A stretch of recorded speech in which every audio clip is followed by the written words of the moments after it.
Guys আপনারা যারা পানি ব্যাটারি ব্যবহার করেন একটু চেষ্টা করবেন মানে ব্যাটারিটা যে সময় চার্জ হইব, যখন 10 এম্পিয়ার 12 এম্পিয়ার ব্যাটারিটা চার্জ হইব তখন একটু সামনে একটু ফ্যান রাখার জন্য। কারণ এই ব্যাটারিটার থেকে অনেক সময় এসিডের একটা গন্ধ বাইরো, ঠিক আছে? তো আমার ব্যাটারিটা যেহেতু আমি মানে খাটের নিচে রাখছি, তো এই জন্য আমি একটু মানে দুপুরবেলা আমার ব্যাটারিটা যখন চার্জ হয় তখন আমি দিকে একটা ফ্যান, ছোটো একটা ফ্যান আছে, এই ফ্যানটা চালাই দেওয়া যায়।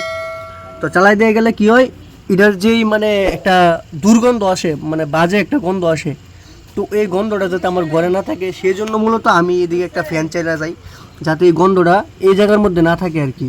অনেকের ব্যাটারি আমার মতো এরকম খাটের নিচে থাকে না, তো আমার ব্যাটারিটা খাটের নিচে থাকতে গিয়া মূলত এই কারণে আমি একটু ফ্যানটা ব্যবহার করি, যাতে এইটার যেই দুর্গন্ধটা আছে এটা যাতে একটু মানে বাইরে জায়গায় এখান থেকে আর কি।